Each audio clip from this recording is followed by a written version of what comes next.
කාශ්‍යපලගේ thinking ඇතරම අද දවසේ කතාව අද දවසේ හැරවුම ටිකක් වෙනස් තැනකට යන්න.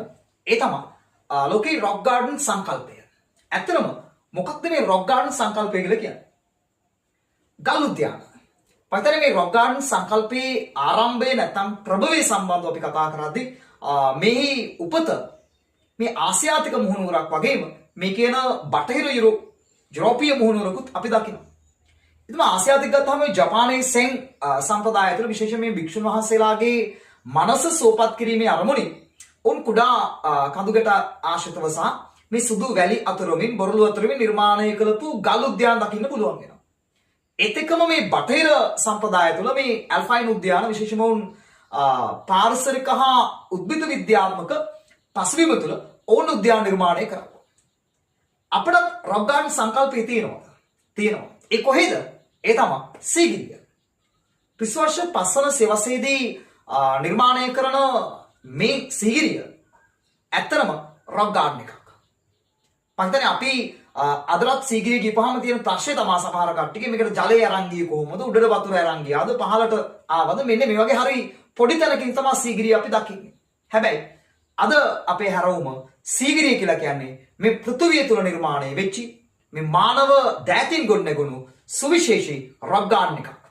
ඒ තමයි අඩි 600ක් පමණ උසකින් පිටලා තියෙන හුදකලා පර්වතයක් කේන්ද්‍රව එහි ඉහළ නැත්නම් පර්වත මුදුනේ නිර්මාණය කළා තියෙන රොක් ගාඩන් එකක්. නැත්නම් මේ කියන ගල් උද්‍යානයක්. අද වේදී අපි සීගිරිය තුනේ මේ ඉහළ පර්වත මුදුනේ අපි දකිනවා විවිධ ස්මාරකයන් ගොඩනගපු දේවල්. එහෙනම් කාශ්‍යප මේක නිර්මාණය කරන්නේ මේ රොක් ගාඩන් සංකල්පයෙන්ද?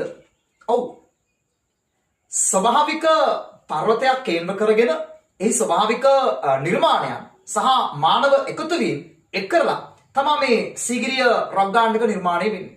විශේෂයෙන්ම සීගිරිය ඉහළට ගියපුවාම ඒ මනස්කාන්ත දර්ශනය ඔබ මම අපි හැමෝම දැකලා තියෙනවා. විශේෂයෙන් මේකේ දැන් සීගිරි කාශ්‍යප 365 දවසෙම මේ සීගිරි ගල මුදුනේ සිටියා කියන කතාව නෙවෙයි ඇත්ත. නේ? සාමාන්‍ය ප්‍රායෝගිකව හිතලා බලපුවම මේකේ මේ වසරක් නැත්නම් දින 365ක් මේ කුඩර වෙලා ඉන්න ප්‍රායෝගික නැහැ. ඒ නිසා මේක මේ වගේ නිර්මාණය කරන උද්‍යානයක්. විශේෂයෙන්ම හිරුගේ නැගීම, බැසීම සහ මේ view point නිර්මාණය කරලා තියෙනවා. විශේෂයෙන්ම පොකුණු නිර්මාණයන් නේ?